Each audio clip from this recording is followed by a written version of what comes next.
एक फरिश्ता हुजूर की बारगाह में हाजिर हुआ। मेरे महबूब ने फरमाया, क्या वजह है, तू परेशान है? अर्ज की, महबूबा, आसमान से जितने बारिश के कतरे गिरते हैं मैं उनकी गिनती कर सकता हूं। दरख्तों के पत्ते जो हैं उनका शुमार किया जा सकता है, लेकिन महबूबा जो आपकी ज़ात पे दरूदो सलाम पढ़ता है, रब जितनी बरकतें नाजिल उस पे करता है मैं उसका शुमार नहीं कर सकता। इतना अजर और सवाब। आप हज के लिए चले जाएं, आप ज़कात दें, आप जिहाद करें, कल क़यामत के दिन क्या होगा? अल्लाह ताला एक मुजाहिद को बुलाएगा। अल्लाह ताला एक मुजाहिद को बुलाएगा।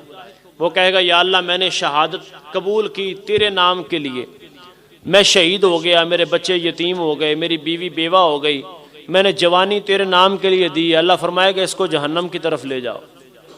कहेगा, या अल्लाह, मैंने तेरे नाम के लिए शहादत को कबूल किया है। अल्लाह फरमाएगा, नहीं, तूने अपनी वाह वाह के लिए किया था, सो हो गई है। लोगों ने तुम्हें शहीद कह दिया, तुझे लोगों ने प्रोटोकॉल दे दिया, इसको जहन्नम की तरफ ले जा।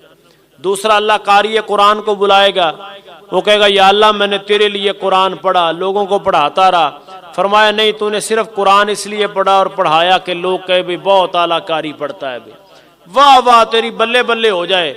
वो हो गई है, इसको भी जहन्नम में ले जाओ। तीसरा शख्स आएगा, या अल्लाह, तूने मुझे माल दिया था, मैं तेरे रास्ते में खर्च करता रहा, सखावत की है। फरमाया, नहीं, तू चौधरी साहब कहलवाने के लिए, जनाब बहुत बड़े हैं, जनाब सखी हैं, वो कहलवाने के लिए किया है, वो हो गई, इसको जहन्नम की जानिब ले जाओ। यानी ऐसी इबादत अगर दिखावे के लिए है तो ना हज कबूल है, ना नमाज है, ना रोजा है, ना ज़कात है, कोई भी अमाल नहीं। लेकिन मेरे भाइयों, दरूदो सलाम ऐसा है, दिखावे के लिए भी पढ़ो तो रब सोना फिर भी कबूल फरमा लेता है। हाँ, इसमें अलग बात है कि अगर बावुजू होके पढ़ोगे, खुशबू लगा के पढ़ोगे, मदीना पाक की जानब मुंह करके पढ़ोगे और अर्ज करोगे कि महबूबा, आपकी बारगाह में दुरूदो सलाम का नजराना पेश कर रहा हूं, तो फिर अजर सवाब बढ़ जाएगा। लेकिन फरमाया, जिस हालत में भी पढ़ोगे, नमाज के लिए भी वक़्त का होना जरूरी है, कुरान पढ़ने के लिए भी वक़्त का होना जरूरी है, लेकिन दरूद जब भी पढ़ोगे तुम पढ़ते जाओगे, रसूलुल्लाह की बारगाह में कबूल होता जाएगा, रब तुम्हारे गुनाह मिटाता चला जाएगा। ये बरकतें हैं दरूदो सलाम की, ये वो बरकतें और रहमतें हैं दरूद पाक कि जो कसरत से पढ़ता है।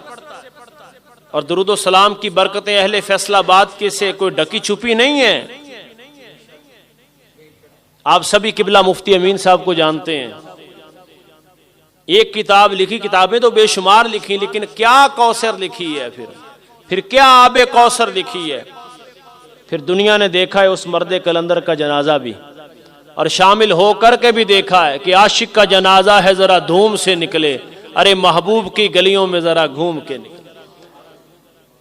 दरूदो सलाम आज से हमने ये तहैया करना है कि हर शख्स अपने हाथ में तस्बीह रखे। लोग कहते हैं कि दिखावे के लिए, उनका खैर एक अलग से फलसफा होगा, लेकिन बहरहाल इसका सबूत मिलता है। उससे कम से कम ये तो होता है कि इंसान के जहन में ये बात रहती है कि अगर मैंने तस्बीह पकड़ी है तो इस पे कुछ पढ़ना भी है। हजरत इकबाल जैसी हस्ती, किसी ने पूछा इलामा इकबाल से कि आपका इतना बड़ा नाम है, इतनी शोहरत है आपकी, आप तो किसी दीनी मदरसे में पढ़े हुए भी नहीं है, लेकिन बात करते हैं शायर मशरिक, आपको क्या कहा जाता है, मुफक्किर पाकिस्तान है, और आपकी गुफ्तगू के अंदर वो तासीर है। वजह क्या है?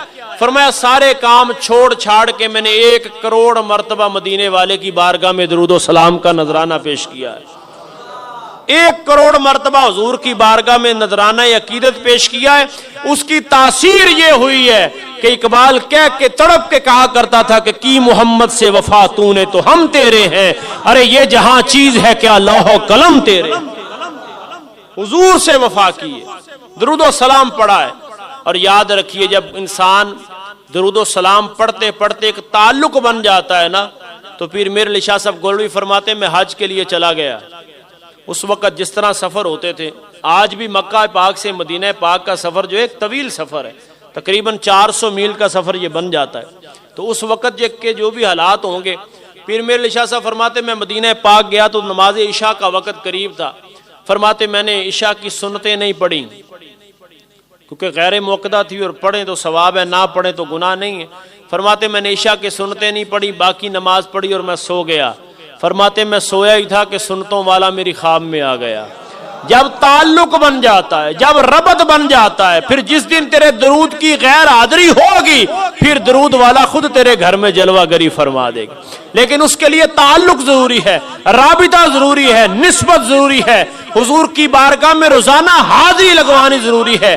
फिर जिस दिन तेरी गैर हाजिरी होगी, फिर हाजिरी वाला खुद तेरे घर में जलवागरी फरमाते हुजूर ख्वाब में तशरीफ लाए, फरमाए मेरे अली मेरे पास आ करके मेरी सुन्नतों को छोड़ दिया। अर्ज की महबूबा रोज पढ़ता हूं लेकिन आज थका हुआ था। फरमाया इसीलिए तो मैं तेरी ख्वाब में आ गया।